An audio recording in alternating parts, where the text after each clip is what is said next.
جو لوگ اللہ پر ایمان لائیں، کہیں کہ ہمارا رب اللہ ہے، پھر اس پر جم جائیں، ان پر فرشتوں کا نزول ہوتا ہے۔ نہ کوئی غم کرو نہ خوف، خوشیاں مناؤ جنت کی جس کا تم سے وعدہ کیا گیا تھا۔ اللہ کی ربوبیت پر اطمینان جب انسان کو ہو جاتا، میرا رب اللہ ہے، ربی اللہ، انسان کے لیے نہ کوئی کھٹکا، نہ کوئی خطرہ، نہ کوئی خوف، نہ کوئی حزن۔ جو کچھ ہو رہا ہے کس کے اذن سے ہو رہا ہے؟ اللہ کے اذن سے۔ اللہ کے اذن کے بغیر پتہ تک نہیں ہلتا۔ یہ کوئی اندھا بہرا مادہ نہیں ہے جس سے مجھے کوئی خوف ہو۔ اندھا بھینسا چلا آ رہا ہو، اس سے تو ڈرنے کا ہر انسان کو ڈرنا چاہیے، نہ معلوم کس کو ٹکر مار دے۔ لیکن نہیں، اس کائنات کو چلانے والا ایک سمیع و بصیر خدا ہے، وہ جو میرا دوست ہے، میرا ولی ہے۔ اللہ ولی الذین آمنوا یخرجہم من الظلمات الی النور۔ اللہ اہل ایمان کا ولی ہے، ساتھی ہے، پشت پناہ ہے، مددگار ہے، حمایتی ہے۔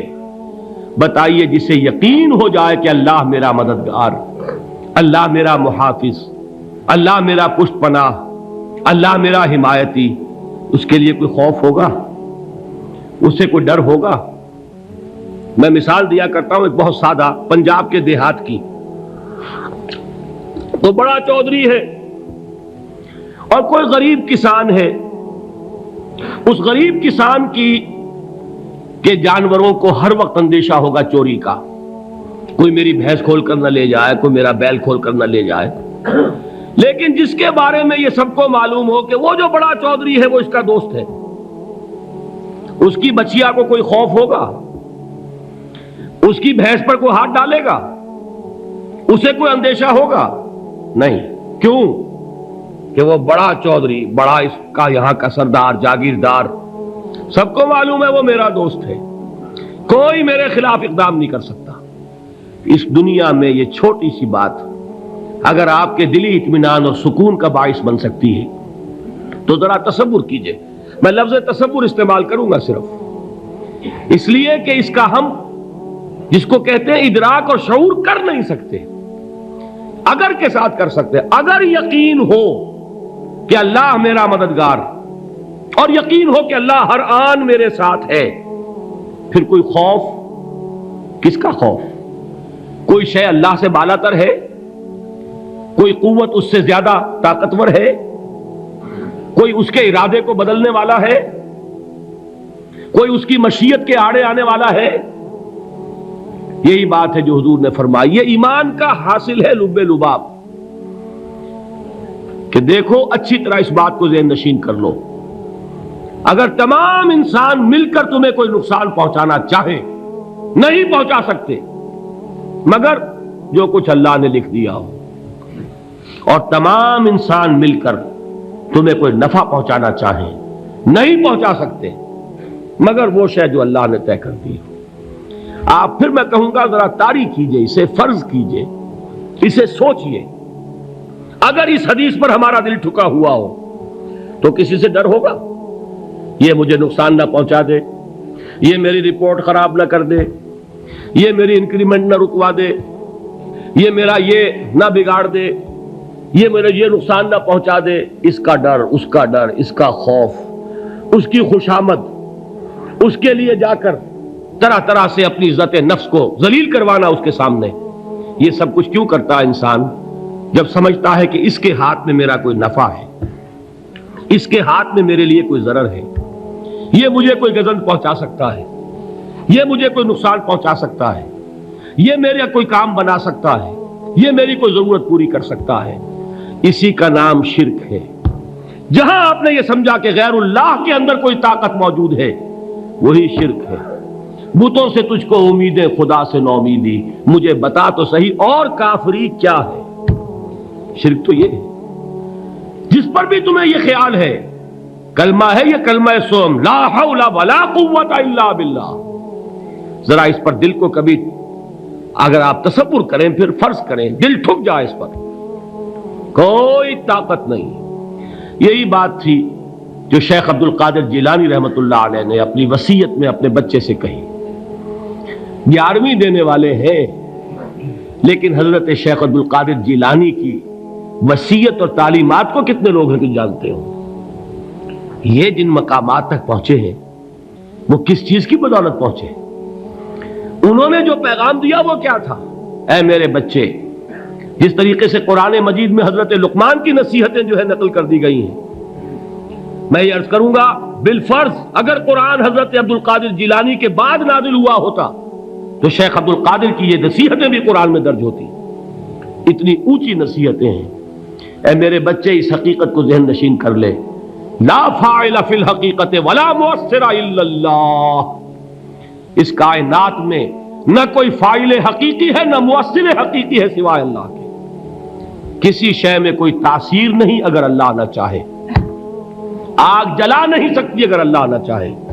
پانی ڈبو نہیں سکتا اگر اللہ نہ چاہے. زہر ہلاک نہیں کر سکتا اگر اللہ نہ چاہے. کوئی چیز فائدہ نہیں پہنچا سکتی اگر اللہ نہ چاہے.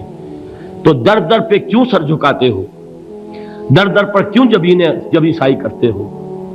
سب کے سامنے کیوں ہاتھ پھیلاتے ہو؟ ایک اللہ سے مانگو. ایک اللہ کے سامنے زمین پر اپنی جبین رکھو.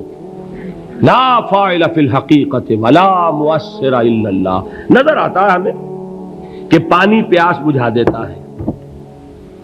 پیاس بجھانے کی صلاحیت پانی میں نہیں ہے، اللہ کے اذن سے. کھانا بھوک مٹا دیتا ہے. بھوک مٹانے کی صلاحیت کھانے میں نہیں ہے، اذن رب میں ہے. دیکھیے یہی یقین تھا. حضرت موسیٰ علیہ السلام کا واقعہ یاد کیجئے. سامنے سمندر آ گیا ہے، قوم دیکھتی ہے پیچھے کہ گرد و غبار کا طوفان ہے. معلوم ہوا کہ فرعون اپنے لشکر سمیت آ گیا ہے. لشکر جب چلتا تھا تیز رفتاری کے ساتھ تو گرد و غبار کا جو طوفان اٹھتا تھا اس کا تصور کیجیے. اور لمحہ بلمحہ وہ قریب آ رہا ہے. پوری قوم نے کیا کہا؟ اے موسیٰ انا لمدرکون، اے موسیٰ ہم کو پکڑے گئے. قرآن مجید نے تو یہاں وہ باتیں نہیں لکھی ہیں، لیکن تورات میں یہ درج ہے کہ بنی اسرائیل جھگڑنے لگے، دست و گریبان ہو گئے موسیٰ کے ساتھ. موسیٰ ہمیں یہاں مروایا لا کر، اس سے تو ہم ہی بہتر تھے. وہاں کھانے کو ملتا تھا، زندگی تو تھی، بیگار ہم کر رہے تھے، موت تو نہیں تھی. اب جو کچھ ہوگا اس کا تصور کرو، جس طریقے سے ہمارے ٹکڑے اڑائے جائیں گے. تو لڑ رہے ہیں حضرت موسیٰ علیہ السلام سے. یہ تورات کی تفصیل ہے. قرآن میں صرف اتنا آیا ہے، پریشان ہو کر انہوں نے کہا انا لمدرکون، موسیٰ ہم تو پکڑے گئے. اس وقت موسیٰ کا جواب کیا ہے؟ کلا ان معی ربی سیہدین. نہیں، میرے ساتھ میرا رب ہے، وہ راستہ دے گا. بتائیے کہاں راستہ نظر آ رہا ہے؟